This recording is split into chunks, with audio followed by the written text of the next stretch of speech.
Good morning, everybody. My name is Dan Kraft, and on behalf of everybody at Forum Europe and our event partners for this webinar, Huawei and EDAT DigiWorld, I would like to welcome you all to this virtual event focusing on full fiber rollout.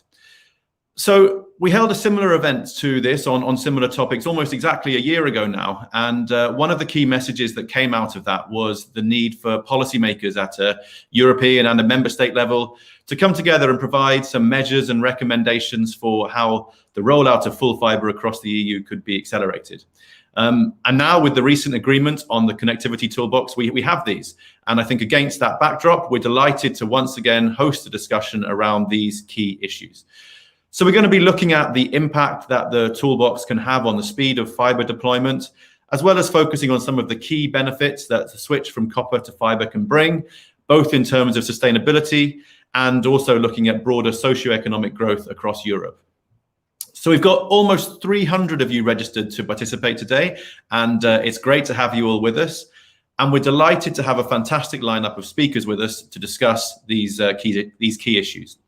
And in a second, I'm going to be passing over to my colleague and Forum Europe's chairman, Paul Adamson, to introduce these speakers and to moderate the discussions.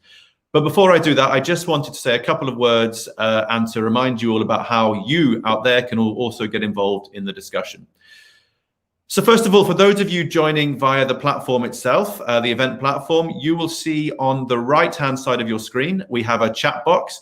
And this is where we invite you to post your comments on the issues and the discussions that are taking place, as well as any questions that you have for our speakers. So there's going to be plenty of time throughout the program for discussion. We've designed things and built the program to be as interactive as possible, and we want to hear from you.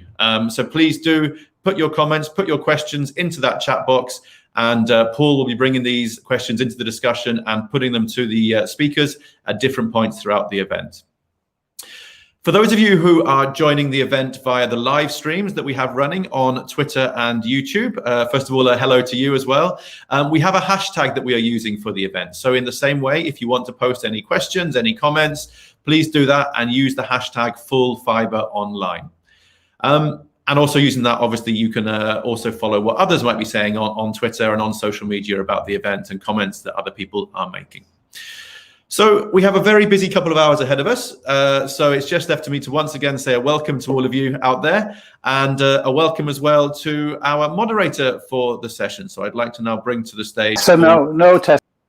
Paul, hello, Paul. How are you doing? I'm fine, thank you. Good. So welcome and good to see you. And without further ado, I'd like to pass over to you and we'll get things started. So over to you, Paul. Thank you very much, Dan. And let me also extend a warm welcome to the 300 people who have registered for this morning's discussion. Let me add, by way of introduction, a few more words to what Dan has just said. So as we all know, on 25th of March this year, EU member states agreed on a EU-wide connectivity toolbox, a report of best practices that they consider as the most efficient in allowing and encouraging operators to roll out very high-capacity networks, including full fiber broadband. The deployment of fiber often requires costly civil works to lay cables and network elements, as well as potentially burdensome administrative procedures to obtain the necessary permits.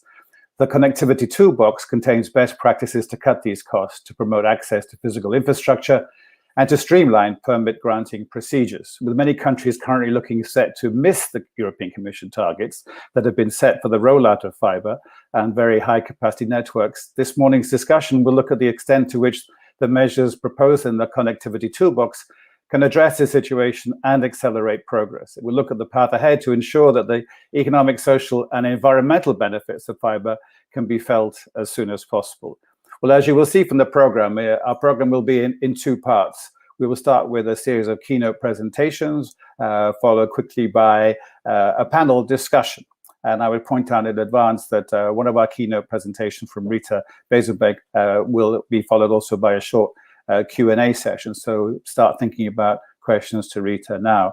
So without further ado for me, let me introduce our first speaker. It gives me very great pleasure to introduce Michel van Belleghem, who is the 2021 chair of BEREC, the Bureau of European Regulators for Electronic Communications. And so I give you the floor, Michel, and thank you for being with us this morning.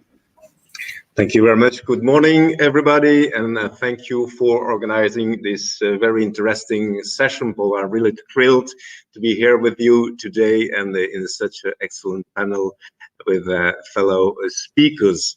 And as you explained in your introduction, Paul, what we will discuss today is how to accelerate fiber deployment in Europe. And I'd like to start by congratulating the European Commission for all the work done and all the initiatives published for the last few months, because these are the perfect European answer to the pandemic in terms of boosting connectivity, 5G, and fiber. I can speak on behalf of the Commission. Rita will do that in a few minutes' time. But I think that the Commission is very clear about what needs to be done to recover our society. We need to accelerate fiber deployment and rollout of 5G networks. And looking back in about 10 years' time, I think that we will all acknowledge that this pandemic and also the next generation, new generation EU fund will have played a very impressive role in booming in the supply and demand for digital and technological goods and services as well. Winston Churchill said once, never waste a good crisis. I don't know if this is a good crisis or not. All that I see is that there is an agreement on the recovery and the resilience facility, and also the development of the connectivity toolbox, which have obliged all member states to redesign their national digital agendas and broadband plans in such a way that they are future-proof, and also taking into account the green and digital transformation. As a result, many member states have already listed reforms and investments in order to trigger the payouts of the European Recovery and Resilience Fund. And in the meantime, member states are implementing toolbox, and they also establish roadmaps in which they explain how they make use of the different measures of this toolbox at national level. So the first question could be to which extent the regulatory framework can help in accelerating the deployment of fiber networks. We know that to mobilize investments, we need an efficient system. We need also harmonized rules. That's where national regulators and BEREC can play a role, because all those investments in gigabit networks will happen in the backdrop of the new European Electronic Communications Code that entered into force about 6 months ago. And I can assure you that BEREC will do its utmost to ensure that our overall objective, being the consistent applications of the European regulatory framework, is reached. And you may remember that we adopted a strategy 2021-2025, in which promoting full connectivity is one of our high-level strategic priorities. Reason why we in BEREC highly support all the investment made in very high capacity in networks, including 5G at the European level. This means that we prioritize all work that improves general conditions for the expansion and take-up of secure, reliable, and competitive, very high capacity network. But this code has changed the role of the national and international regulators as well. We are moving for concept of principle-based regulation based on competition law principle towards a new type of regulatory framework with more soft laws, such as recommendation of the EU, the regulatory toolbox, or BEREC guidelines, which have an effect on promoting full connectivity in Europe. Another key driver of innovation investment is the state of the network infrastructure, which is also linked to geography and population density. You know that in the past, regulators were mainly concerned about fostering innovation through the ladder of investment, and now they have a broader concern about social needs, which requires additional amount in the industrial policy to be taken into account. And this has been recently accompanied by the enlargement of the regulatory toolbox as well. So that's for the regulatory framework. Can other elements help in accelerating the rollout? Well, we all know the broadband cost reduction directive, because this is also another crucial factor to stimulate the investment in fiber rollout, is by reducing the costs of this rollout, both in terms of financial cost of civil engineering works, but also by reducing the administrative burden. That's what I hear from many stakeholders in the telecom sector. And we all know, really looking forward to the review of this directive, and we know that European Commission aims at simplifying permits and procedure to reduce overall administrative burdens in the sector. May I just remind you that in light of the planned review, BEREC provided this expertise based on the experience of its member at national level, in particular as dispute settlement body, or as single point of information. We published this opinion about 2 months ago, and in this opinion, we also highlighted that access to the existing infrastructure and coordination of civil work play an important role to reduce the cost and accelerate the rollout of next generation networks as well. But we also come to the conclusion that networks operators of other sectors and networks operator of electronic communication sector are not really interested in sharing their infrastructure. That's why it's important that the principle of dispute settlement process is important as well. And we also see that the national regulators can play a very important role as single point of information to ensure transparency on the existing infrastructure available. Second element I would like to highlight in this opinion is that we also focused on other elements at the request of the European Commission, such as wireless networks and 5G, and sustainability aspects. And there again, we came to the conclusion that coordination of civil works and joint use of existing physical infrastructure might reduce the impacts on the environment of the electronic communications development. That's for the broadband cost reduction. Are there other elements that can help in accelerating the fiber deployment? Well, I should mention the role of co-investment for promoting fiber rollout. We know that there are several models of co-investment which has been successfully used, and now with the new code, more co-investment agreements are likely to emerge.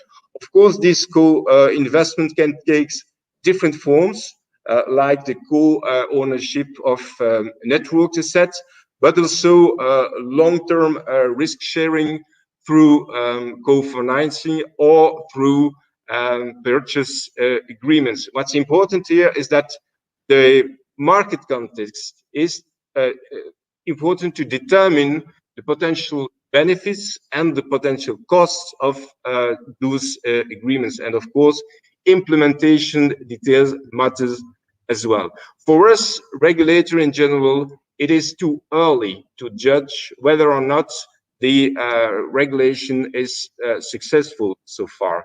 In our view, in BEREC, we think that it's up to investors, to telco operators, to decide what's the optimal perimeter for making co-investment. And our role is rather limited. As a regulator, we need to assess whether or not those co-investments are compliant with the criteria of the European regulatory framework. So just to remind you that we have different types of co-investment agreement based on commercial agreement or regulated co-investment scheme. If I take the example of France, where the regulation imposes every suburban or urban operators to open its fiber network to potential co-investors, and of course with modalities differing from suburban to urban areas as well. This is in contrast to Portugal, for instance, where there is no regulation, but there is a commercial co-investment agreement between two parties 4 years ago for about 2.6 million homes to share dark fiber. And there are more examples in other countries such as Spain and Italy. Maybe a last words on backhaul. I've already talked about promoting full connectivity while ensuring social needs of population. And that's why I'd like to highlight the role of backhaul, enabling 5G also, but also enabling the deployment of very high capacity network in less densely populated areas. What's common to all wireless networks, 5G, Wi-Fi, of other types of wireless networks, is their dependence on the availability of fiber backhauls. So ensuring that the right conditions apply for investing in fiber networks and that there is sustainable competition in the market is real paramount for us. Therefore, wholesale access to fiber backhaul connectivity to cell sites needs to be ensured, and when needed and appropriate, even regulated to prevent problems such as a lack of coverage or a refusal of access to bottleneck facilities. And we also see that sharing getting access to passive infrastructures such as pole and ducts and dark fiber is becoming more important than in the past as well. On that, what is BEREC doing? Well, BEREC is currently preparing a snapshot on how regulators are addressing backhaul in their market analysis. We are also preparing a guidance on how to apply any relevant provision, and this in the backdrop of the new code and the updated recommendation on relevant markets adopted by the European Commission a few months ago. And so we will also organize a public consultation on this issue and on all findings in October, and we will very much welcome your input and view for that. With that, I thank you very much for your attention, and I wish you a very successful event. Over to you, Paul. Thank you very much indeed, Michel. Thank you for making the time. I know you have to rush off to your next commitment. I just say en passant, I'm very impressed you managed to insert a reference to Winston Churchill in your presentation, which is quite an achievement in a discussion on fiber and broadband. Thank you very much, Michel, and have a good day. Thank you. Our next keynote address is from Rita Wezenbeck, who is a Director of Connectivity in DG Connect at the European Commission. And it gives me a very great pleasure to give you the floor, Rita. And again, thank you very much for making the time to be with us this morning. Over to you. Yes, thank you very much, Paul, for the invitation to a very relevant and pertinent webinar today. Good morning to everybody. It's maybe good to also thank Michel immediately for recognizing the work that is currently done at the Commission. I would like to also, against the background of today's theme, go over the, let's say, the wider issues that we are dealing with that could shape the discussion in the panel. So Miriam, our head of sector on the toolbox, will be in the panel, and she can go into more detail regarding the toolbox itself. But I would like to address with you a little bit, as I said, the wider background. So Digital Decade Compass, the code, the RF, in order to land then at the connectivity toolbox. So maybe to start then with the general imperative that digital technologies have become indispensable for working, learning, entertaining, socializing, and that is now universally acknowledged.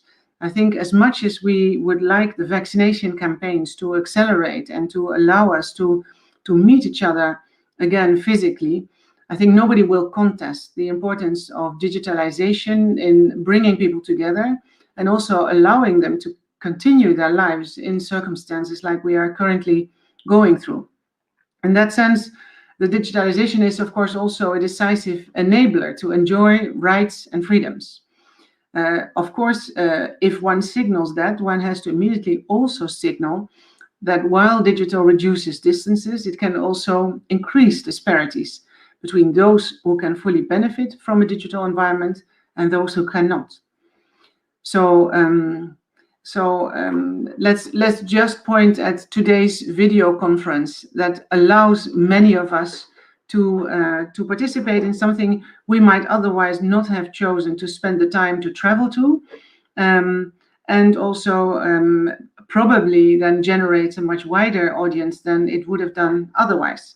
And then we're not even speaking about 10 years down the line when this can all take place through holographs. So the Commission is indeed supporting the timely deployment of fiber and 5G networks to help meeting these demands and to underpin the digital transformation of our economy. And at the same time, as I said, supporting digital transformation should go hand in hand with the human approach and with reaching a sustainable model. Now, our political leaders have acknowledged the importance of digital today, but also for tomorrow, and the need to ensure that we can guide the digital transformation in line with our common values. In this light, the Commission has adopted on 9th March a communication on a comprehensive digital compass that sets out the vision for 2030 with concrete targets.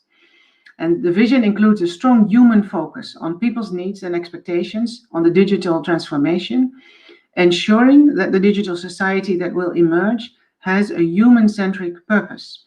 That, I would say, is perhaps the proper way of describing the European way to digitalization. And in this context, the communication proposes a set of what we call digital principles to strengthen and guide the choices around digital policies. But in order to ensure that this digital transformation is coherent with the European way and the European vision and values, the EU should, of course, also master quickly evolving digital technologies. It should have the capacity to develop and deploy digital infrastructures and technologies at sufficient scale on its own. It's clear that we cannot ensure that our values and rules are lived up to if we lack the corresponding capacities. And this is why, as I already mentioned, to ensure direction and gauge success, concrete targets towards 2030 are proposed in 4 cardinal points in the digital compass, together with a monitoring approach. So I won't go over all four cardinal points, but one of the 4 points is a secure and performant infrastructure. And the definition of that is wider than our topic of today. It also comprises data infrastructure, but also infrastructure for high-performance computing and for microelectronics. But of course, it also encompasses connectivity. And with regard to infrastructure for fixed and mobile connectivity, ambitious targets are proposed for 2030, notably gigabit connectivity for all households and 5G in all populated areas. Of course, we realize that targets in themselves are not enough. And we are also developing a proposal for a digital compass in the form of a policy program. What we intend is that it will feature a robust joint governance structure with the member states that is open to stakeholders to ensure effective monitoring of progress towards the 2030 objectives.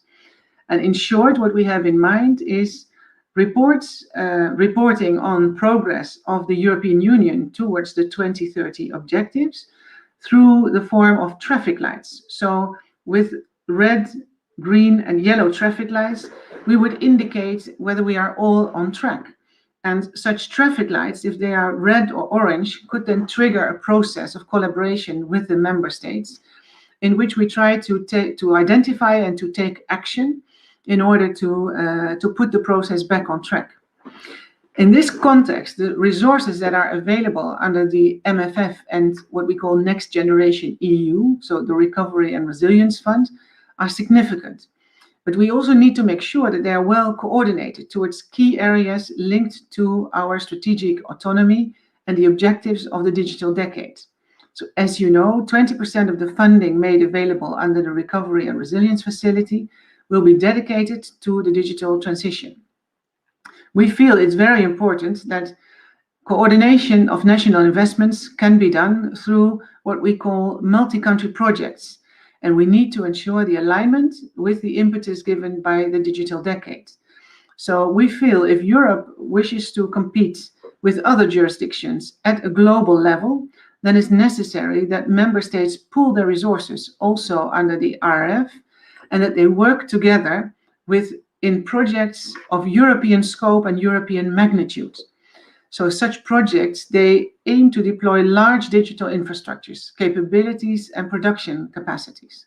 For instance, a common European data infrastructure, low power processors and semiconductor chips, supercomputers, quantum, 5G corridors, and European digital innovation hubs.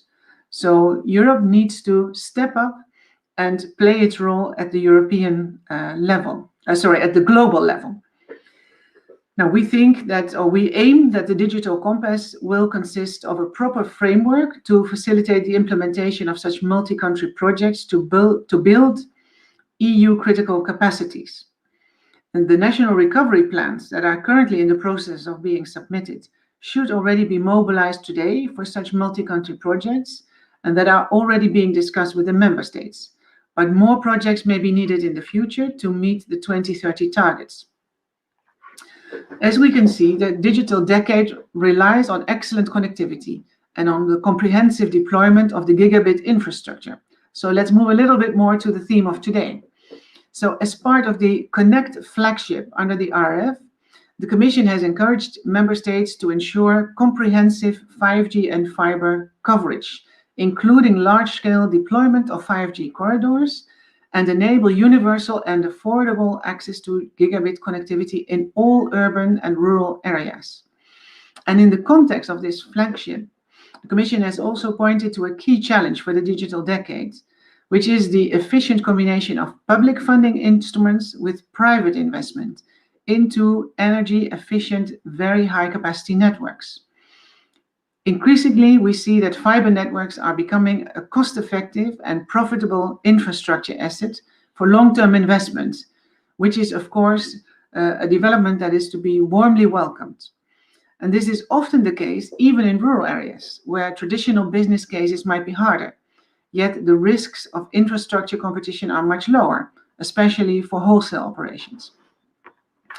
And it becomes clear that modern, energy-efficient and upgradable digital connectivity networks are one of the most important enablers for a successful digital decade. Harnessing the speed of light in optical networks is the most sustainable and future-proof solution to respond to the exponentially growing trends in data collection, processing, and usage, also identified in the context of the digital decade. And we note with interest that publicly funded wholesale-only fiber networks, such as, for instance, the one in Stockholm, they are at the forefront of supporting digitalization in urban environments. Those examples of fiber early movers may not be necessarily easy to be replicated in mature markets, but they could be helpful in other areas, including rural, where it's not economically viable to have a multitude of fiber networks servicing households and 5G base stations.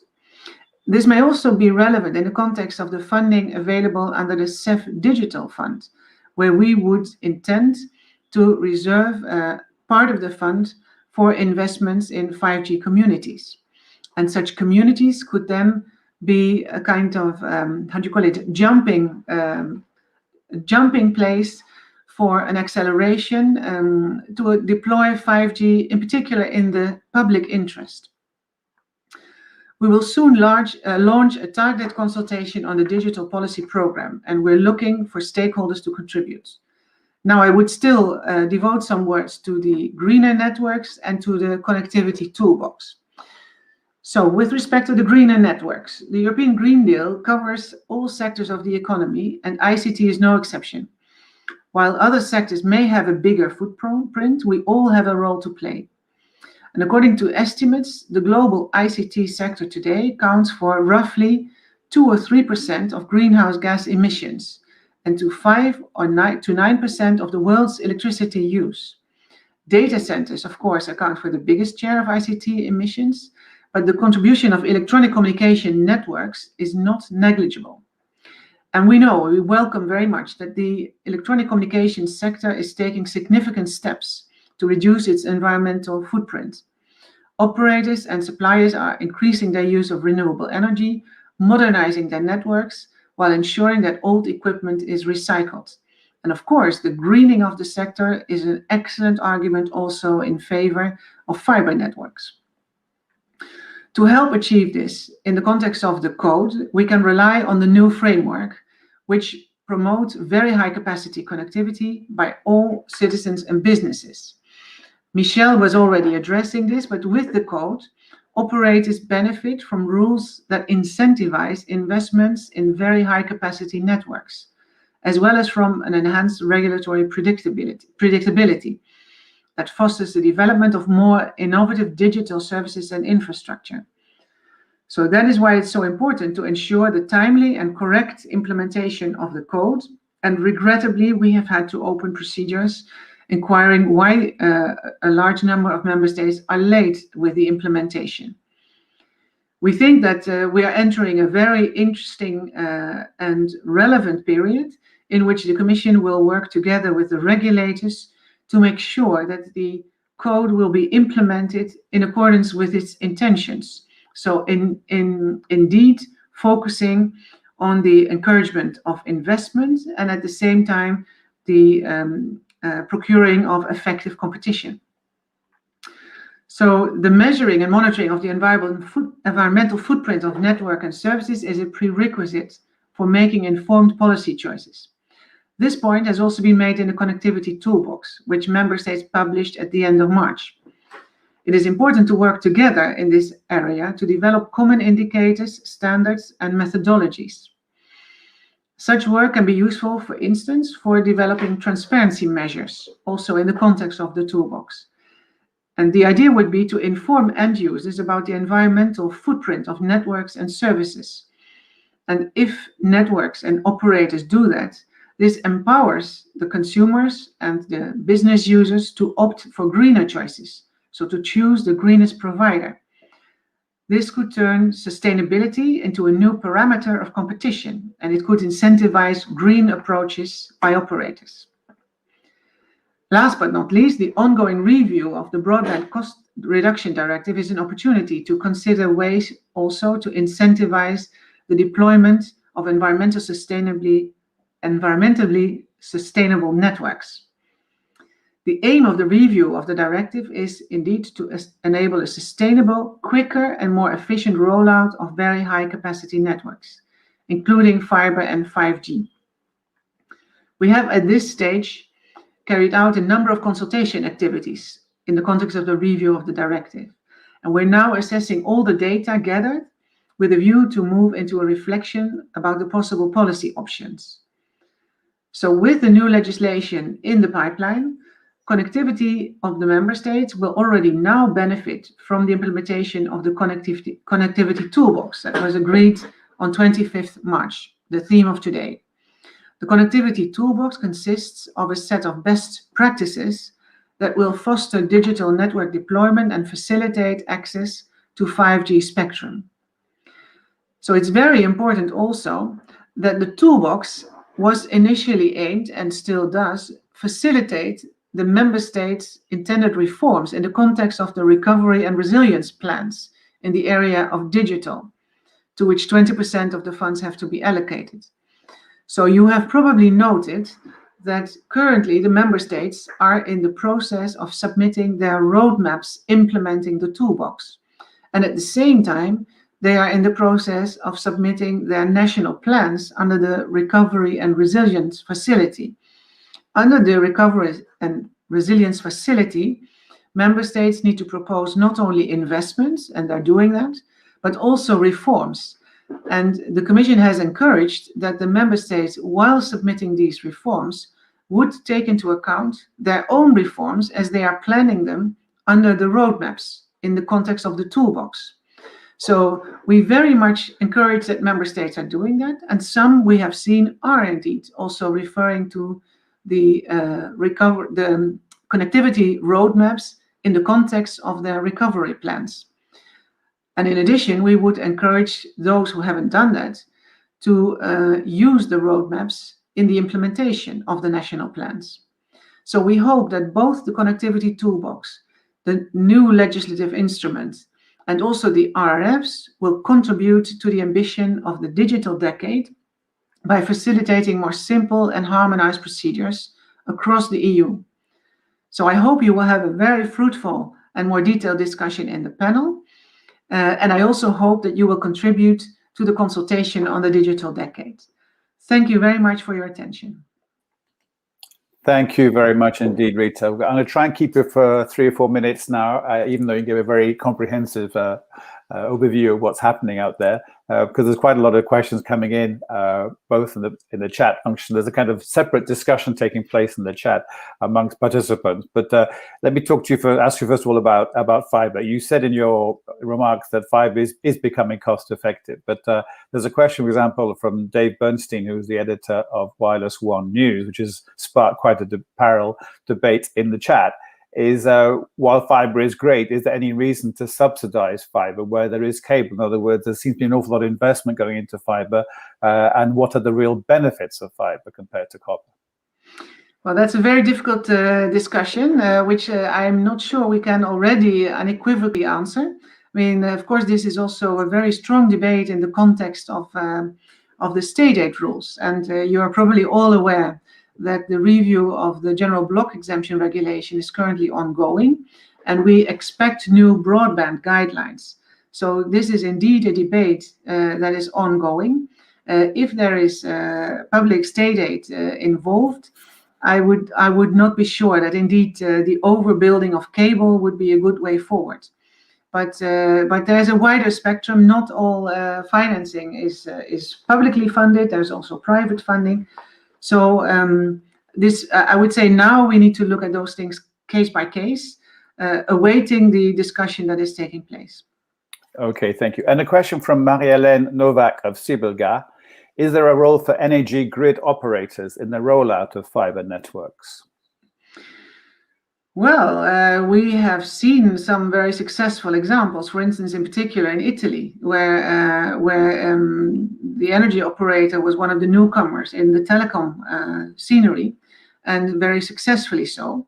So I think certainly the cost reduction directive does not stand in the way, and in fact encourages forms of cooperation that could go even as far as to lead in the end to energy operators entering this scene. But I would for now really see that this is something to be decided by the market and not primarily by regulators.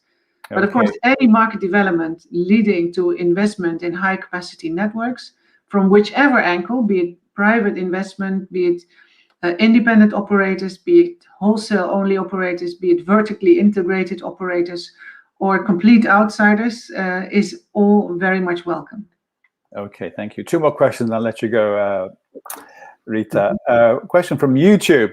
How many countries are on target to hit the 2025 targets? Do you think the connectivity toolbox will do enough to push more member states over the line to reach these targets? Well, there I'm a little bit over-asked. What I know is that we are doing relatively well on fiber, and there also the European Union is sort of on track with the US, but I cannot give you the exact figures. And you can find them. I would look there too in the DESI index, and we published, I think, 6 weeks ago the most recent DESI index that gives the figures in terms of the rollout of very high capacity networks in Europe, and the international DESI gives the comparison with the US and China. And well, the question is, does the connectivity toolbox do enough to push more member states over the line? I do think it's a great help. And I know that also in the US, the authorities have been focusing on such measures to facilitate and help accelerating the rollout of networks. I think it is a kind of down-to-earth approach, which is really important because it affects the European level in terms of the coordination, but also the local level in terms of shaking up municipalities and other regional and local authorities, confronting them with their responsibility to make their contribution on accelerating the rollout. So I do think that this is really important. Whether in itself it is enough to push more member states over the line, of course, that's always a question of graduation. But right. Okay, one final quick question, Rita, from Benedict Groman, Senior Policy Advisor, Brussels Office, European Network and Telecommunications Policy, BRECO. When can we expect the public consultation on the 2030 targets? Yes, well, I can give you two answers to this. We are working day and night to prepare that. That's one thing, and the other is. I would reformulate it. It will be a public consultation on the digital compass. So what I personally actually would really like to avoid, but of course we will certainly not prevent anybody from saying anything but I would like to avoid that this discussion on the digital compass narrows down to a discussion on, is this now the right target, or should we have done 10% more, or should we have looked at different indicators? You know, the purpose of the digital compass is to identify ambitious targets for 2030. And one can always have a debate on whether these are the right benchmarks, the right sources, but it is much more important to understand also from the industry, how do you see your role, and what do you see should be done at the European level? What should be done at the national level? What is your experience in trying to engage in activities that are helpful to reach the targets? Where are you being hindered? And how do you think we can all do better? So that's how I would like to see the consultation. Okay, thank you. Well, since you're working day and night, I'd better let you go back to work then, Rita. Yes, thank you very much. Thank you very much for your time this morning. Yeah. Appreciate it. Have a good day. You too. Thank you. Thank you, Rita. And now I'd like to give the floor to Richard Jin, who is President of Optical Business Product Line at Huawei. I hope that you're with us, Richard. And it's my great pleasure to give you the floor. Over to you, Richard. Yeah, thank you. Thank you, Paul. Thank you for your kind introduction. Ladies and gentlemen, good morning. Green and digital transitions are significant to the ICT industry and will have a solid impact on a more resilient economy and sustainable ways of living. Europe's very high capacity network initiative is expected to boost the continent's economic recovery and further its growth. By 2025, the digital economy will account for over 30% of global GDP. Fiber broadband is the most important infrastructure for the digital world.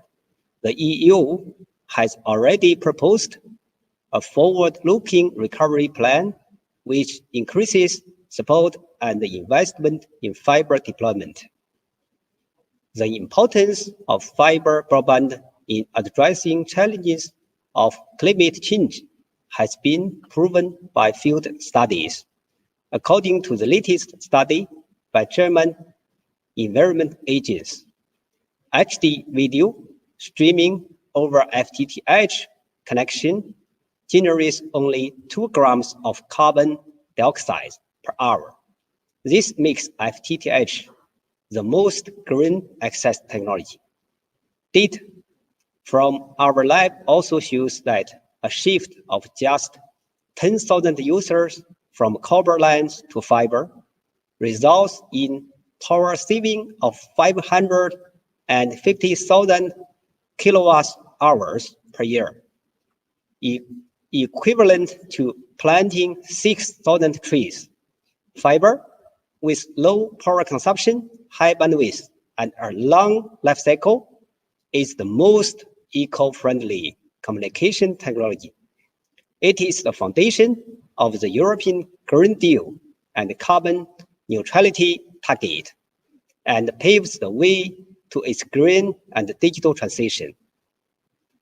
As the industry is accelerating fiber rollout, major difficulties have been encountered, including difficult site acquisition, limited space, and complex right-of-way approval process. In response, a range of technology innovations are emerging.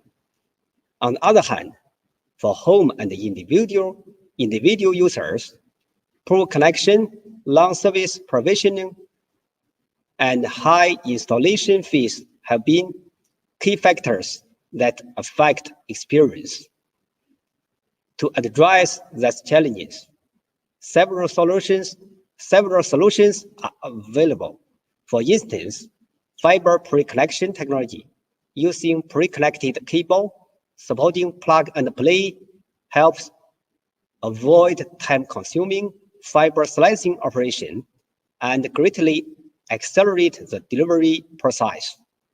In rural areas, the ODN part normally takes more than 50% cost of traditional FTTH construction and takes 2 to 3 months or even more.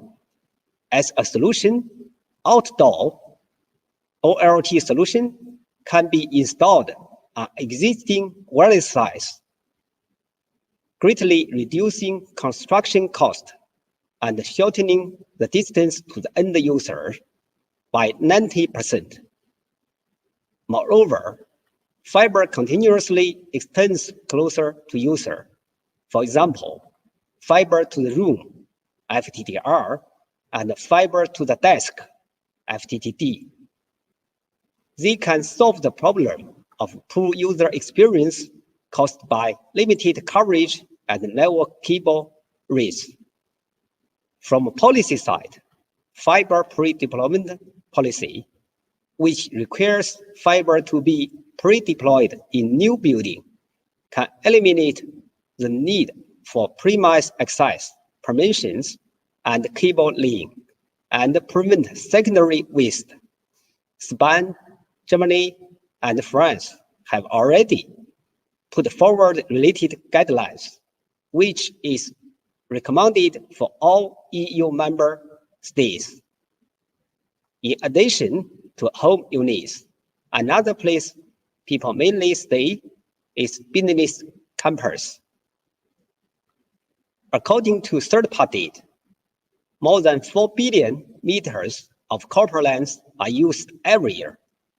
A convergent point-based full fiber campus network can flatten the traditional 3-layer switching architecture to 2-layer, reduce use of active device, and save space occupation by 75% and carbon emission by 80% during the whole life cycle.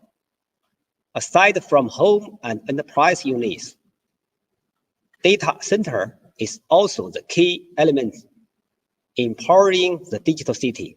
However, currently, many data centers and enterprises are still connected by SDH network, which features large equipment space and low energy efficiency. Today, migrations to the OTN network and technology innovations, including all optical cross-connection, are trending. They can provide high-quality services with large bandwidth to enterprise customers in sectors requiring low latency and high stability, with reduced equipment space, cost-effective maintenance, and improved energy efficiency. Fiber broadband as one of the most critical infrastructures in the digital world will create more possibilities in the future. Combination of fiber networks and latest technologies such as AI and machine vision will enable precise control and automatic production in manufacturing.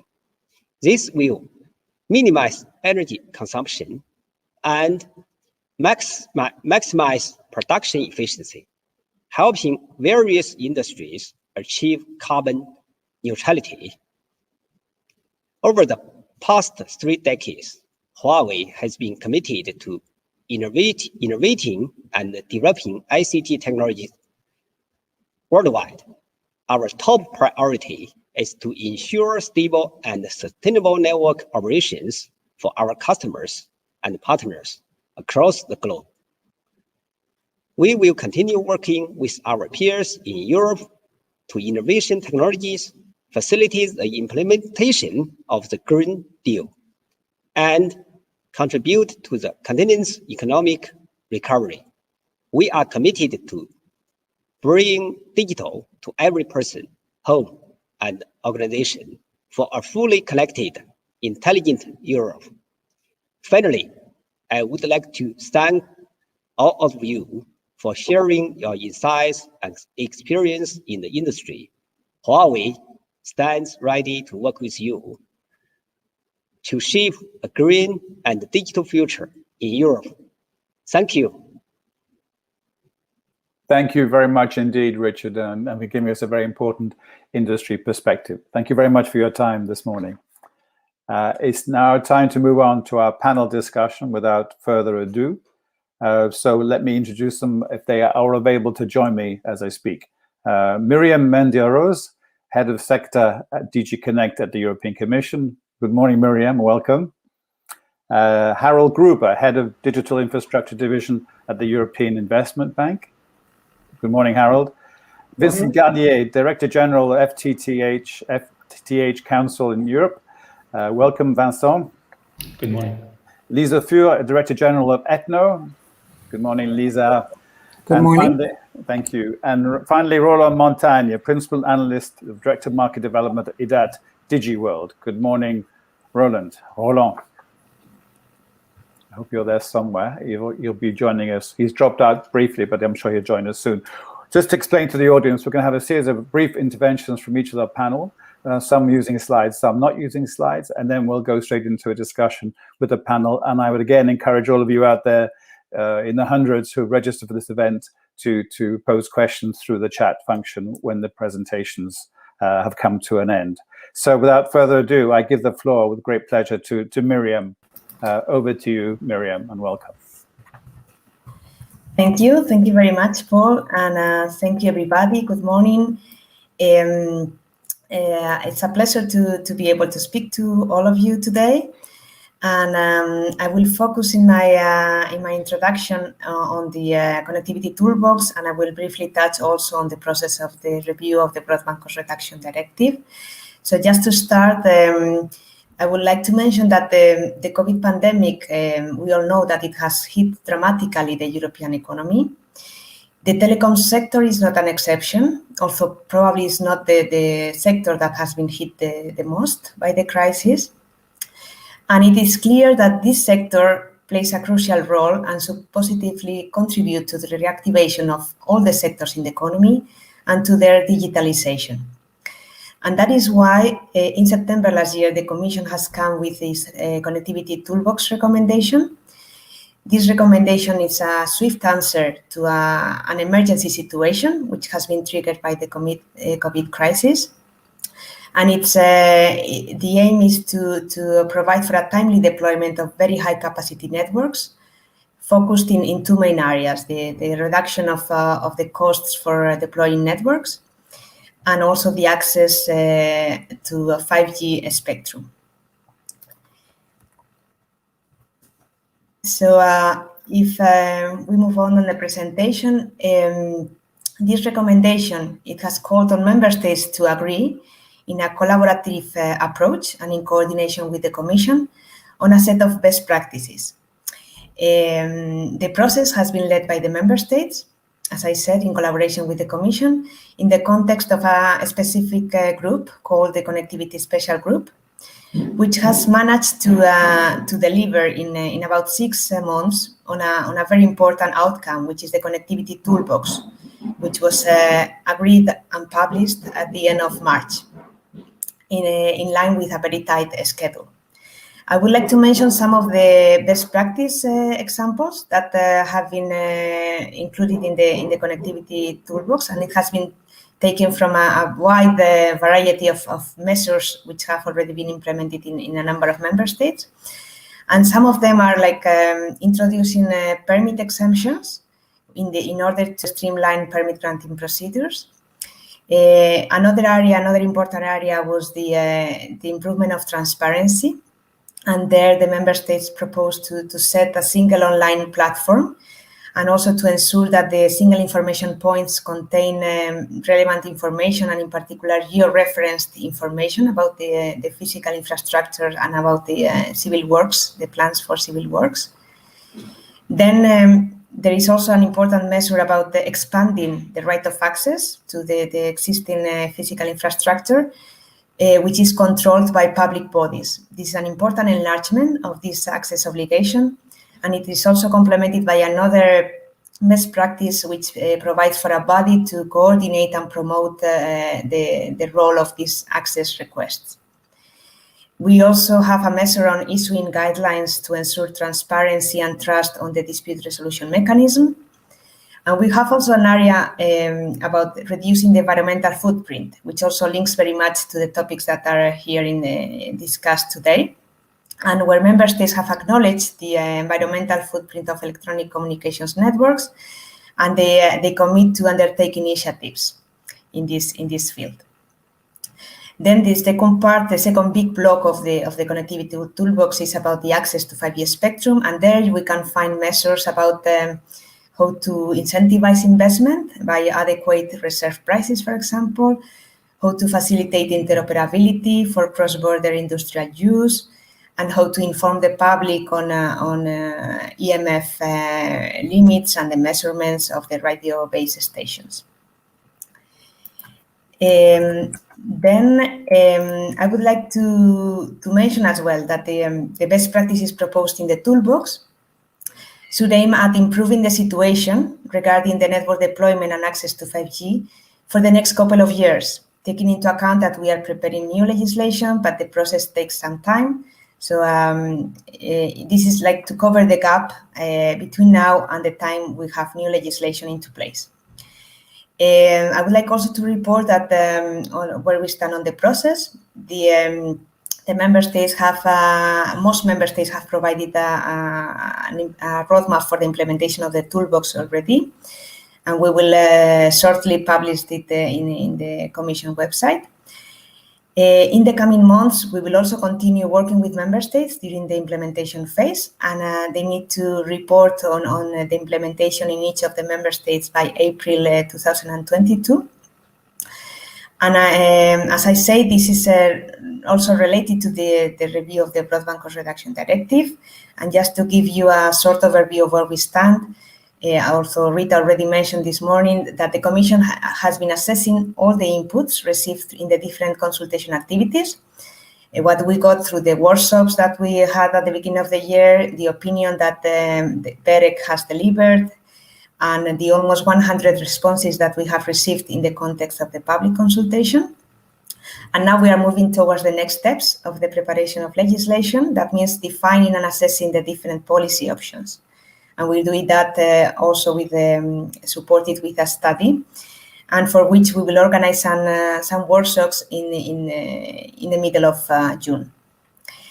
I would also like to mention that we have just published a summary report with the first preliminary conclusions of the public consultation.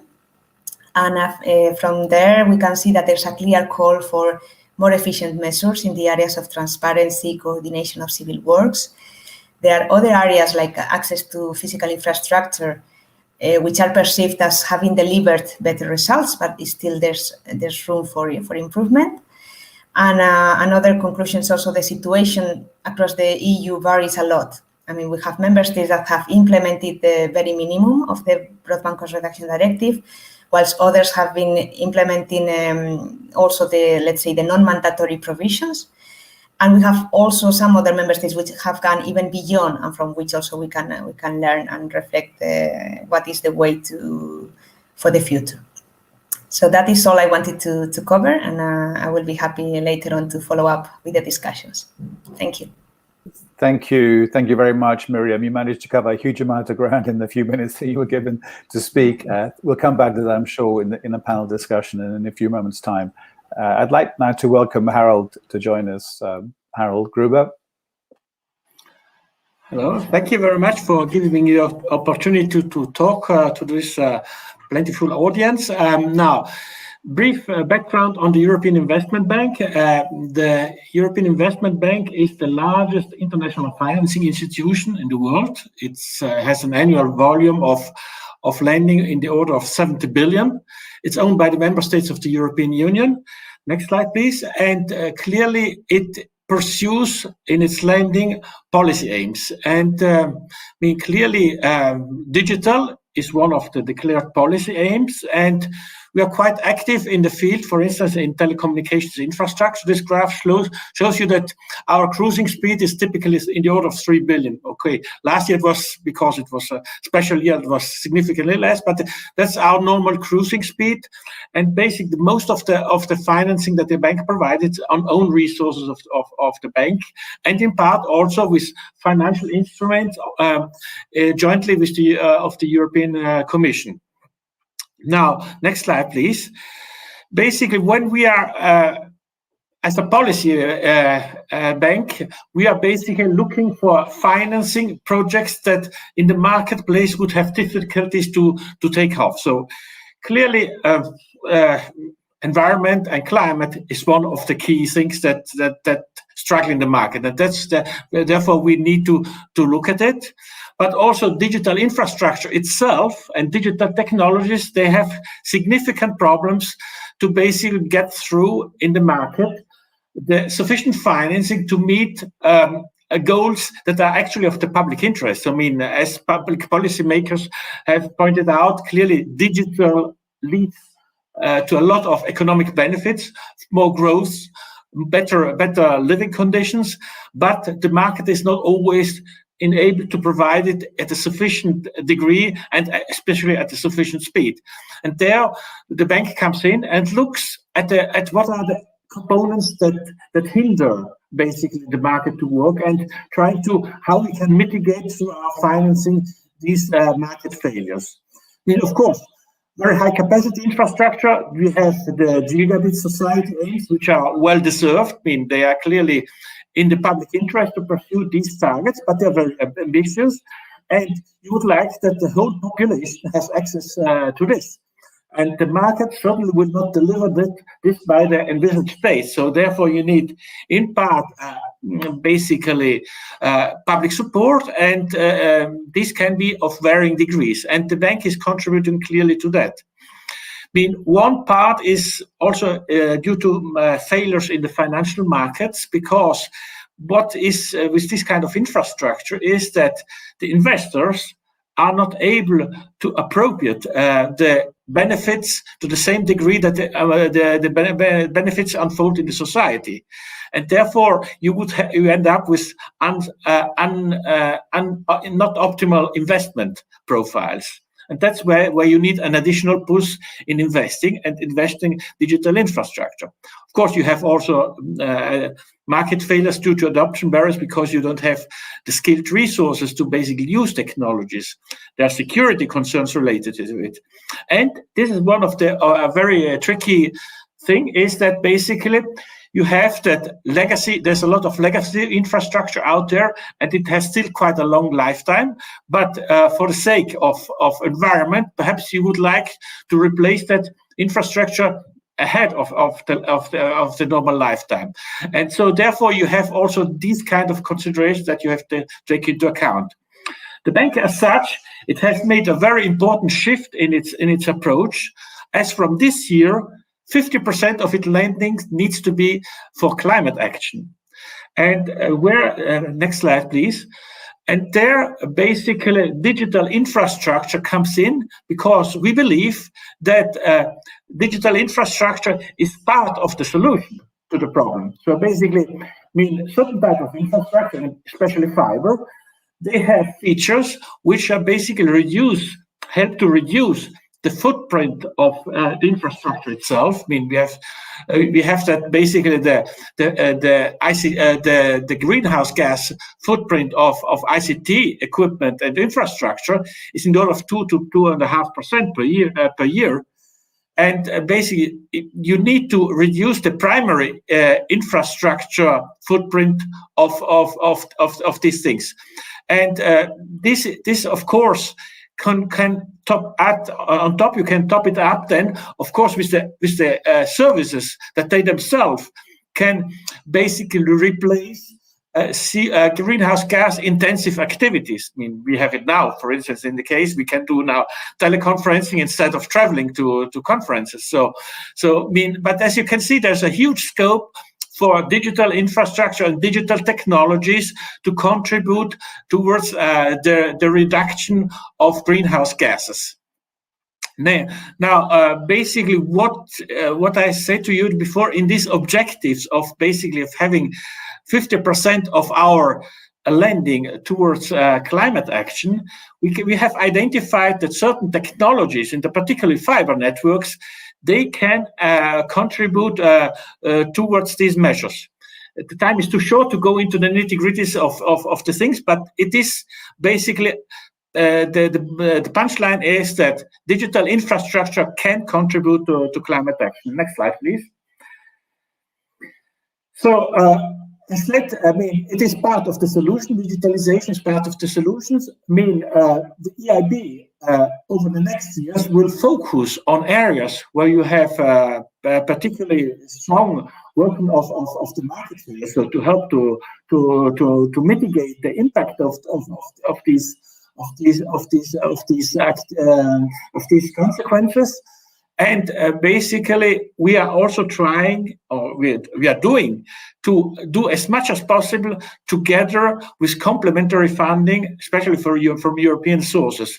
There's a huge opportunity now out there with the recovery plans, because we believe that digital infrastructure should be a key ingredient in the recovery plans for Europe, because basically we need to not to miss the targets that we have set ourselves in terms of availability of very high capacity infrastructure. And so we believe that basically we need public support to these investments, because the market is unlikely to deliver those targets on its own sources, because of a set of basically things that inhibit these beneficial effects to unfold, as I just lined out you briefly beforehand. So I would like to stop at this stage and simply say digital is part of the solution. Thank you. Thank you very much, Harold. I see there's quite a debate already taking off about the role of public investment in the investment strategies of Europe compared to other parts of the world, like the US, for example. But we'll come to that maybe in a moment. Let me now hand over to Vincent Garnier, Director General of FTTH Council Europe. Vincent, over to you.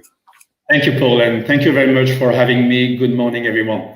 I just want to share with you a couple of considerations which will help us set the stage before we get into the detail of our conversation today. And maybe first, I would like to bring you back to 2004. 2004 is the year of creation of the FTTH Council Europe. It was based on a mission to promote ubiquitous fiber connectivity throughout Europe, with a vision that fiber would be a key enabler to enable a digital Europe which is a prerequisite for prosperity and competitiveness. And looking at today, I cannot help thinking what would have happened in 2004 if we were hit by a coronavirus pandemic. Surely we would have had much more difficult conditions, and compared to today, the situation would have been much more difficult. Today, in 2021, one of the key reasons why we managed to go through this pandemic with limited damage is because of the quality of our network. We have basically done 50% of the work. 50% of households are connected or potentially connected with fiber. So we have still 50% of the other houses in Europe to connect it.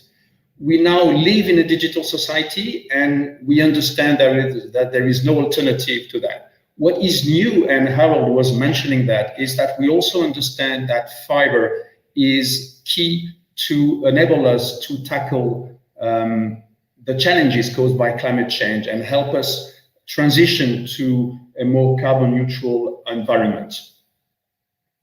So if we imagine the next step, and I would say 2050, think of our children. I'm sure that in 2050, they will still struggle with climate change. They will need much more bandwidth than we need today. But one thing is certain is that they will still rely on the fiber we are putting in the ground today to enable these applications. I guess my point is that our responsibility today is very important.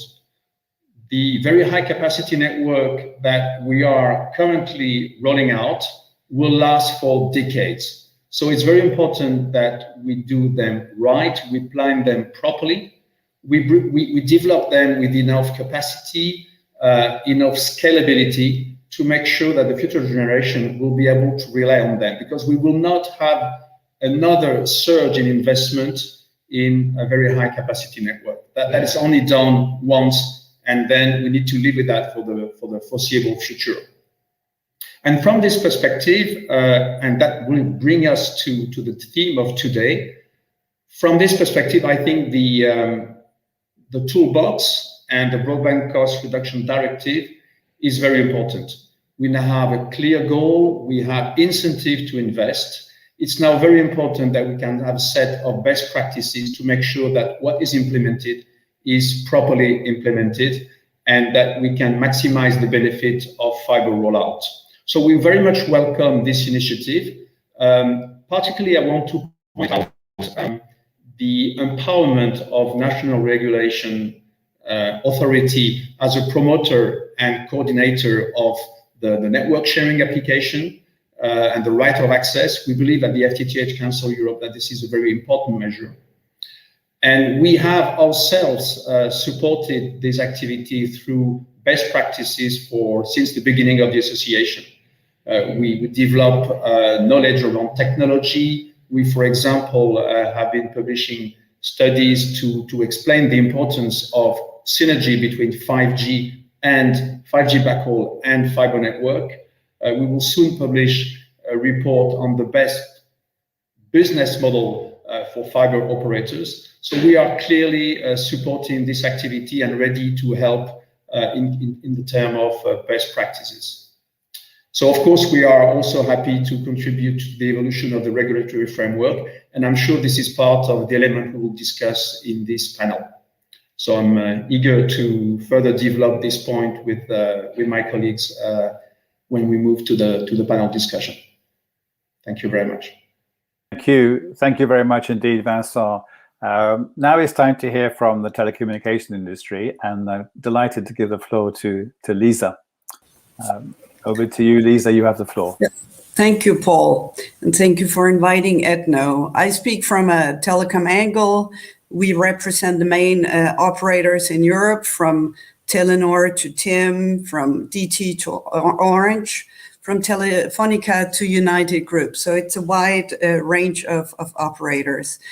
As per our State of Digital Report 2021, they represent over 70% of the investments in Europe.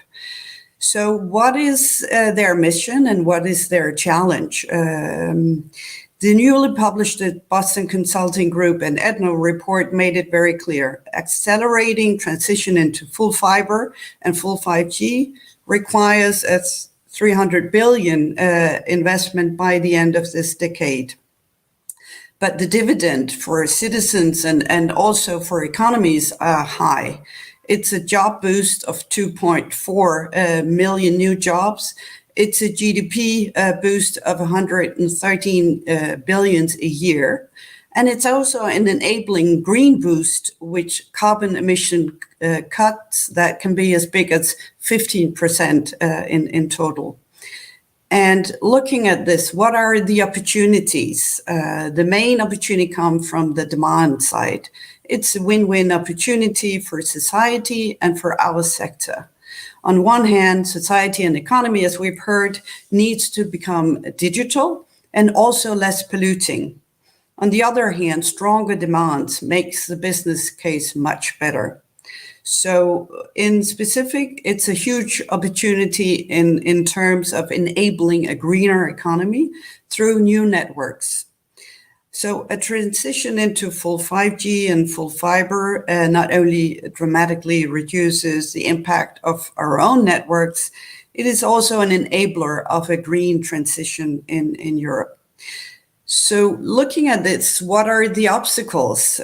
First, if you look at the general situation, we've heard it today, both from Rita and Miriam, we have a telecoms investment climate is defined by a very positive pro-investment drive at EU level. But we also see a significant friction in terms of implementation, especially at a national level. I think of spectrum auctions that are slow or investment depressive. I think of regulatory actions to incentivize fiber rollout that are slow. I think of local authorities slowing down 5G rollout based on misinformation. We have a restriction on vendor markets. We also even have some debates on blocking the switch off of old networks like 2G. But to be clear, the green transition should be a positive incentive to speed up the shift into full fiber. But we need that transformation not to be another regulatory stick that might be slowing down the rollout instead of speeding it up. And second, it's very important we look at the financial indicators here: revenues per users, investment per capita, market capitalization, share prices. So European telecom markets remain weaker than those of our global peers. So even with the recovery fund, the heavy lifting of this will come from the private sector. And the issue of making European telecom investment attractive remains absolutely central to the full fiber and also full 5G rollout. To conclude, I think it's extremely good news that the European Commission is working on the connectivity toolbox. This is a much welcome step because it can really help member states make a difference in the short and midterm by incentivizing investment with measures on cost reduction and spectrum assignment, which again will help deployment. So we have a few suggestions on further improvement, and they are to make best practices bold, concrete, and actionable, rather than reflect the status quo of today. To think of how to deal with the fact that some measures will require national legislation, which again will delay things. And on EMF, there are good building blocks on fighting misinformation, but streamlining EMF at the European level would be central if we are to be concrete on this. In one line to wrap it up, there are important positive steps taken by the European Commission, and we encourage all parties involved to look both at the quantity of the investment still needed and at the pace. And our objective should be not only to get there, but to get there fast. So thank you. Thank you very much, Lisa. You very handily teed up a discussion we can have with the panel about how the connectivity toolbox could be improved going forward, but we'll come to that in our discussion after we've heard from Roland, our final speaker on the panel. It gives me very great pleasure, Roland, to give you the floor. Over to you, sir. Thank you, Paul. Good morning, ladies and gentlemen. I'm very pleased here to be part of this panel. As you may know, EDAT is working every year with the FTTH Council Europe to measure the deployment of fiber to the home. And by the way, the panorama will be presented tomorrow afternoon. But I can share with you some headlines, I would say. Today, as Vincent was saying, in EU27 plus UK, we are halfway there, I would say. More precisely, 14 up to 28 countries exceed 50% of total homes passed with fiber. But for sure, the situation is quite heterogeneous. On one side, we have countries such as Spain, Portugal, or Sweden with the coverage of more of 80%. We have also countries like France, Denmark, or Slovenia, close to 70%. And then we have quite important economies such as Italy, close to 40%, or Germany or the UK at the beginning of the fiber adventure, I would say, below 20%. By the way, those three countries I mentioned will represent 60% of the entire remaining homes to be passed in EU27 plus UK. So in line with the connectivity toolbox, we have to learn the reasons explaining the success of fiber rollout in those particular 14 European countries I mentioned with more than 50% of coverage in terms of fiber. Good ideas, best practices have been found to decrease the cost of civil engineering, which is one of the main reasons for hiring the capex when deploying fiber to the home. Good initiatives have been taken in some countries in order to share already available ducts and then to decrease civil engineering, to push also for rural areas in some sharing of poles and doing some aerial deployment. The role also of local bodies are key to decrease the energy of deploy fiber to the home, I would say, in terms of easing the permits of work, or also in coordinating civil of work when it's civil engineering being done. Coordination has to be taken in order also at the same time to roll out fiber in these cases. We have seen also in the leading countries with fiber rollout and penetration in Europe, a good understanding beside private and public sector, with private-public partnership, I would say. A schema can be private investment first in urban and dense area, and then when we are targeting more rural or less dense area, public-private partnership and open access model have been quite successful in the countries I've been mentioning.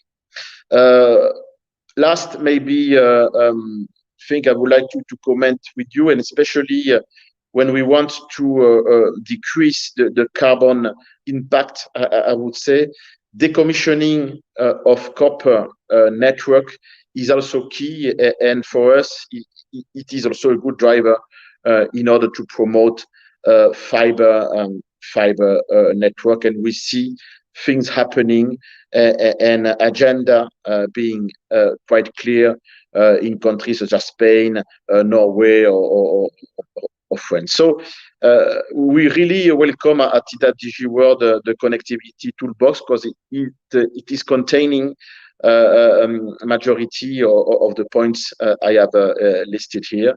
But I will be happy to answer your question and to participate to the following debate. Thank you very much, Roland. There are a number of questions coming into the chat, but before I turn to the audience, let me start by bringing back every member of the panel.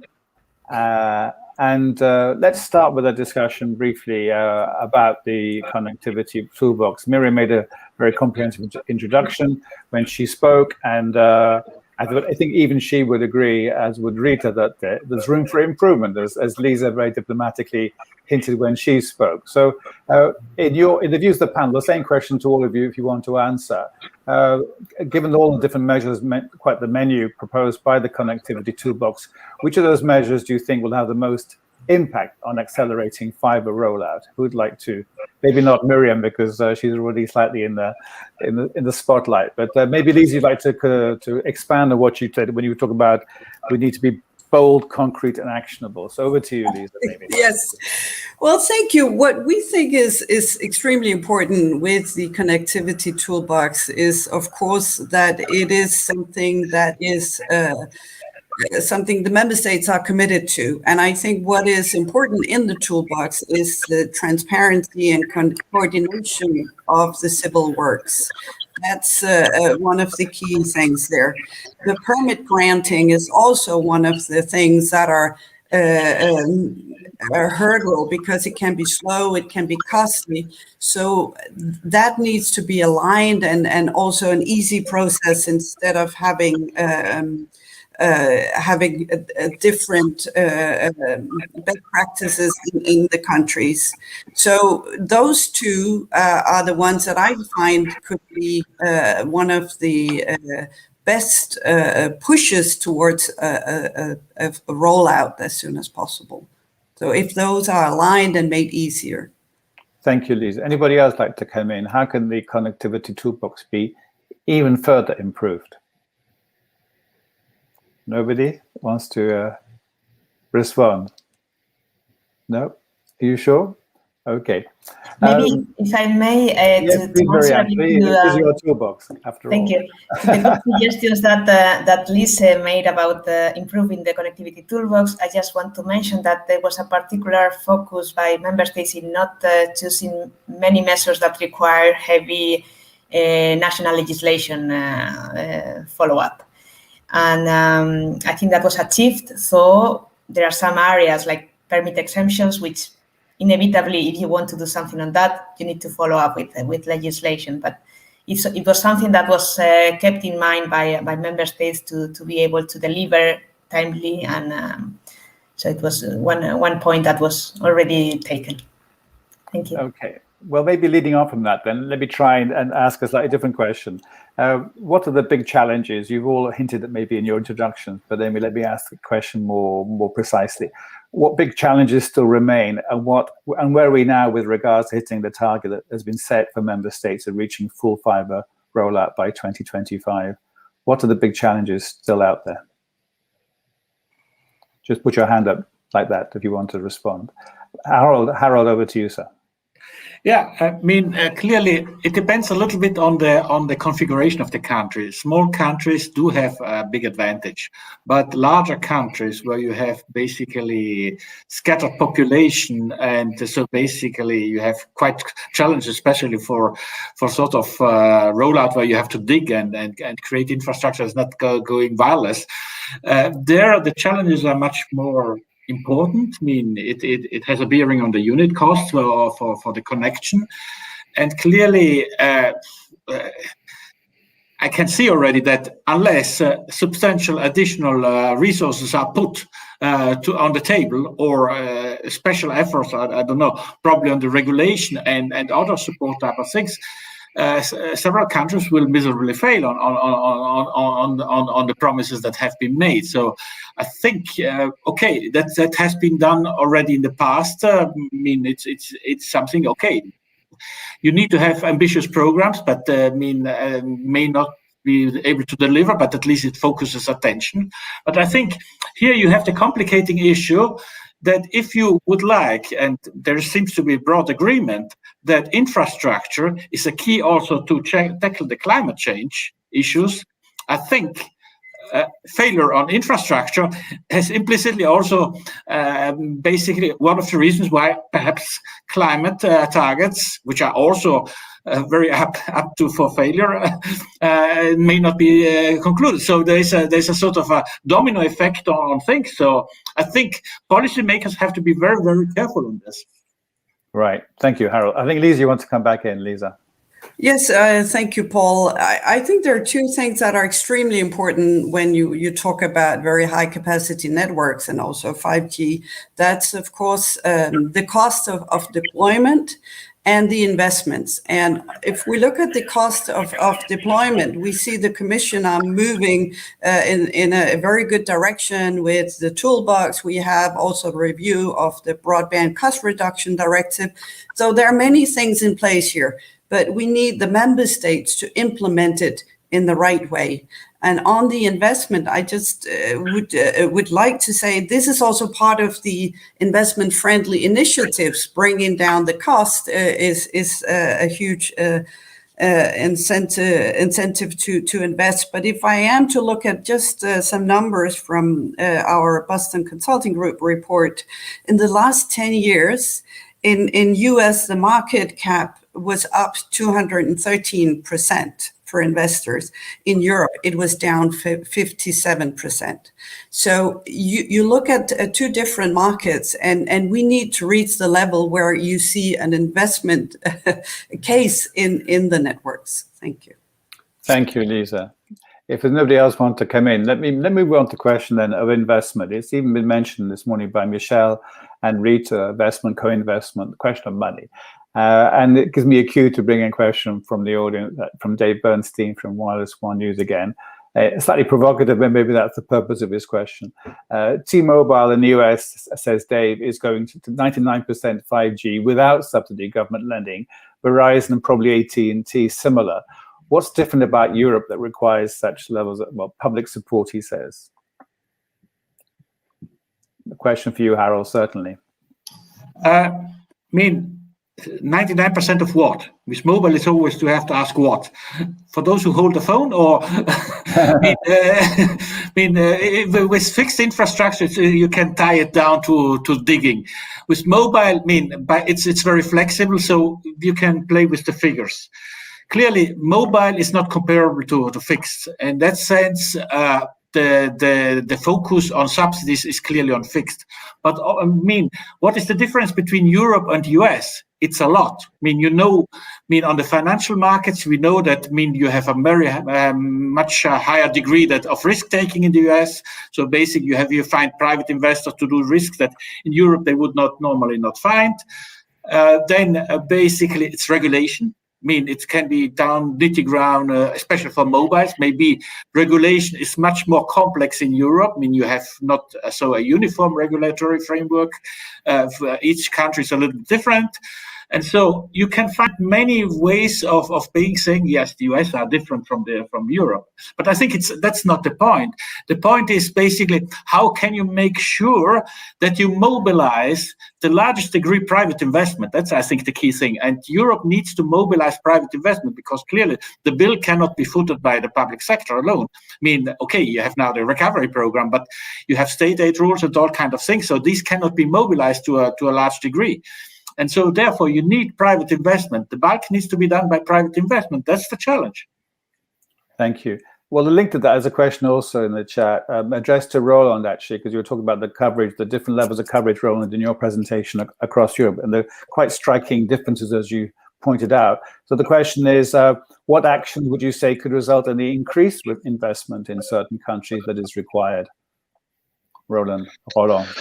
Well, as I was saying, a good solution to enhance FTTH coverage outside a dense area is really a strong private-public partnership, and we see this happening where the fiber is a success. In Europe, it happened in Sweden. It's happening at the moment in France.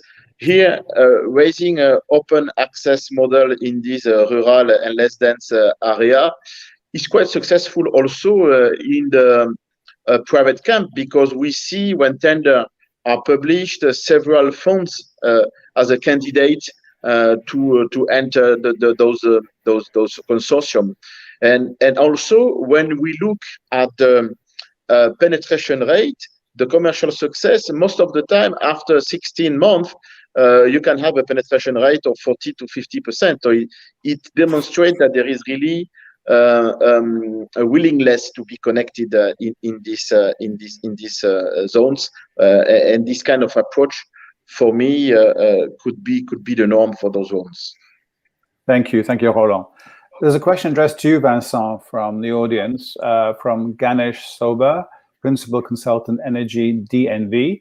His question is, most fiber networks stop just outside the building apartment blocks. Is there a plan or a push to connect the last bit of the network into the individual homes and access points with fiber? Vincent. I'm not sure I can answer in terms of plan, but clearly this is something quite important. To connect individual houses, individual home, clearly the fiber goes to the doorstep and you have direct connection with fiber.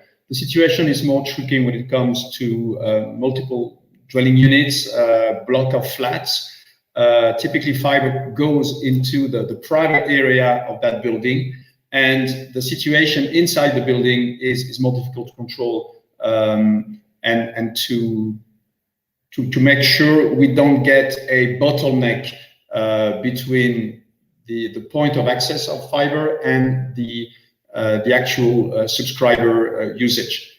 That's becoming increasingly interesting and increasingly important. It goes also beyond the question of how deep fiber goes, but also opens to many considerations regarding what happens at the edge of the network. Rolling out fiber is one thing, making sure that users and subscribers get the maximum benefit out of this bandwidth become increasingly critical. Wi-Fi is important from that perspective. And if I think of the discussion we're having with operators, and I look at LISA, it becomes increasingly strategic for operators to take that into account, because subscriber clients are looking at their operator as the contact point to ensure effective delivery of the services and bandwidth, regardless of the technology which has been used. So in terms of what we called home passed, we are making fantastic progresses. There's still this question of take-up rate and the percentage of the population effectively subscribing to fiber, and there's still a lot of work to be done today. Today, overall in Europe, we have a number of subscriber to internet services using fiber, which is limited to 20-25%. There's still a long road to go before everybody has access to very high capacity services. And the connectivity in home is part of that question. Absolutely. Thank you. Do you want to come in, Lisa? Did I see your hand raised? You did, and thank you. I agree with Vincent that homes passed is not necessarily homes connected, and there I think the importance is very much on the demand side. And I also think here the Commission has a good role in setting the digital targets, and we can look at schools that need to be connected, public authorities that deliver digital services, and SMEs that are connected. I think it's important we look at both, of course, the supply, but also the demand side. And I'm very much welcome that the Commission now is setting digital target on this side. Thank you, Lisa. There's a question also from the audience. I think it's addressed to anybody in the panel who feels able to answer it. It's from Joao Gonzalez, consultant at Anacom. And Joao asks, do you think mobility is a relevant factor in the need for 5G implementation and massive rollout? Do you agree that there is a relation between lockdown and extensive remote work and less mobility, which may lead for less demand for the rollout of advanced 5G mobility services? and fiber for aspects such as backhaul? That seems like counterintuitive question, but anybody want to take a stab at answering Joao's question? I don't see a huge enthusiasm from anybody on the panel. The less demand. We always talk about more demand. This is a question about less demand. The question goes unanswered. I don't have, if I may, I don't have figures to exactly answer this, but in my view, I mean, there will always be a complementary of mobile services and fixed services. And also, as Vincent has signaled before, 5G doesn't go without fiber. So there's always the synergies and there's always the two coming together. Also, I would point that the lockdown, hopefully, it won't last long. It's not the current state in many places already now. So we should move on from this little by little. So even if there was some impact, which I'm not sure because, as I said, I don't have the exact figures, I guess this would be something transitionary. And I guess the 5G, I mean, everybody would be expecting to get evolution to the 5G services. And this is not as previous mobile transitions. It's a more paramount significant change this time. And it will have big implications also in industrial cases and on different type of applications. So I don't think this is something that can be stoppable. Thank you, Miriam. And Lise, again, did I see your hand? Yes, you did. I actually think even with the less mobility in the working force, I think because 5G is also a very industrial network, I'm not so afraid that this will have a less demand. I actually think we will see a bigger demand also because of a lot of SMEs are keen to actually be much more digitalized now because that will mean the survival of their businesses in the future. Okay, thank you.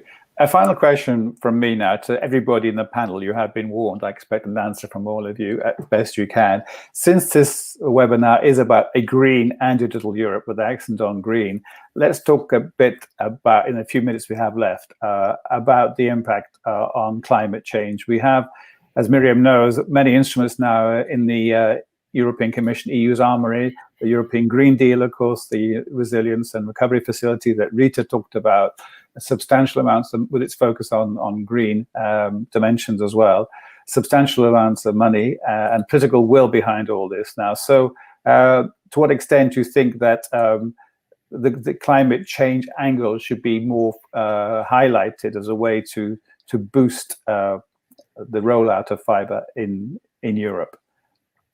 Take it in turn to give whatever answer you choose to give in the final minutes of our discussion.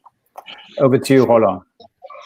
I think what I've already pointed out, one of the first action to decrease the impact of telecom networks on the climate is to decommission copper network. It is really well known that impact and power consumption for fiber network are quite low compared to the equivalent for running a copper network. So here, I think initiatives have been taken country by country, as I already mentioned. It's already starting in some of them. So for me, this is really a key action to be done. Harold? Sorry, Vincent. Go ahead. Apologies. No. I would concur with that. I think we have solutions now available to reduce the environmental footprint of installation of fiber.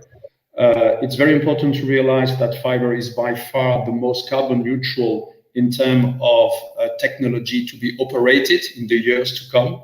So I'm thinking specifically on rural networks.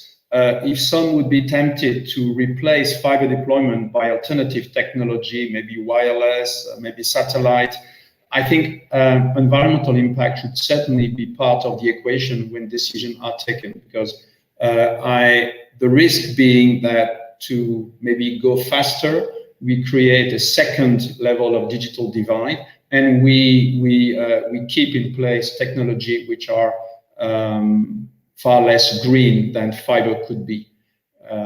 And I think that point is clear. It's clearly important to see how we can, in the regulatory framework or in legislation, factoring the environmental impact of technology to favor those who have the less impact. Thank you, Vincent. Harold, over to you. You touched on climate change, of course, in your presentation, and there are substantial amounts of public funds now being made available through these different facilities. So, what is your take on all this? I think what you have to do is to basically what type of reduction you talk about. Is it an absolute reduction or is it a relative reduction? On the relative reduction, there's a little quibble because per gigabit transmitted and things like that, that's a no-brainer with very high capacity infrastructure. On the absolute, you have to look what's going on in the cellar and in the homes of the users. Now, clearly, with new technologies, and I have my engineers that are working on this, and they have basically looked very carefully into the matter, is that basically the key is what's going on in the homes. Now, what is now going on is that basically with fiber to the home of a certain configurations, you can get rid of one basically converter or thing. You have a sort of a combo box which does everything. And normally this does things that in most homes is done by two separate boxes. So basically it is the cumulative reduction of replacing two boxes with one, which leads you to considerable absolute savings in energy consumption. And that's the kind of things that you have to look at it. What is the individual, how does it affect the installations at the users? Just the cable itself or the fiber along itself, that's not the thing. What happens at the ends? And with basically the features come from that angle. And therefore, there should be perhaps also regulatory incentives to use certain type of configurations. Thank you, Harold. Lisa, over to you, Lisa. Thank you, Paul. I think the green transition is not a binary solution. It's a complex one. And we know with digital, you actually will need to use more energy. But you might save energy other places. And if I look at our members, many of them are using renewable energy to actually run their networks. So we have members already being carbon neutral, like Telia. They are carbon neutral this year. So we have some solutions to the increased energy use. Plus you have to combine it also, as Harold says, with is it saving things, is it saving energy other places, and what is happening in the users' homes? Thank you, Lisa. The final word to you, Miriam. I now see that the whole of the European Commission is green and not just DG Environment. So your final comments, please. Definitely the green angle is there and it's there to stay. The twin transition is very clear and it's a clear priority for this Commission. And what I would say is that from the experience that we had in the discussions for the connectivity toolbox, everybody agrees that this is critical, that we should know what kind of footprint we have in the telecom sector. And also we recognize the enabling effect in other sectors, but the difficulties are how to measure, how to manage this. And we're running a study. We're trying to try to see if we can come with common indicators and methodologies, because that will be an important first step to see what can we do next. And we're also, assessing in the context of the review of the Broadband Cost Reduction Directive, if there is room to provide for some incentives to move in the direction of more sustainable networks. Thank you very much indeed, Miriam. Well, I think it's been a fascinating discussion. We've managed to cover quite a lot of ground. As always, we run out of time, which is always the case on these occasions. As Dan said at the beginning, we're going to make this a regular series. The issue is so important, we should give it full exposure. And we'll be coming back to you, I'm sure, in the not too distant future. My thanks to the audience. My thanks to those in the audience who asked questions. My special thanks to the panel here with me now. And have a good day. My final task is simply to hand back to Dan Kraft. Thank you all again. Thank you very much. Thank you, Paul, and I'd like to echo my thank to all of the panel and for the fantastic contributions and the fantastic discussions. Thank you to Paul as well for expertly moderating the session, and of course, thank you to our speakers from earlier on in the day, to Michelle, to Rita, and to Richard as well. And last of all, again, thank you to everyone out there, to all of you for watching, for your participation in the event, and for all of your questions and the comments, and for the contribution that you've made to the discussion as well. A quick reminder before we go that the slides that were presented today by Miriam and by Harold are both going to be available to download afterwards. There'll be a link sent to you with those, along with a recording of the entire event. So if you want to watch back anything from the discussions today, that will also be available. It's going to be available on the event website. And again, we'll be sending you out a link to enable you to also to watch back anything that you might have missed, or to listen back to any of the proceedings there. So that's just about it. So once again, thank you everyone for your participation. As I said, we'll be in touch shortly with the follow-up and those recordings. In the meantime, enjoy the rest of the day, stay safe, and we'll look forward to hopefully seeing you again very soon. Thank you very much.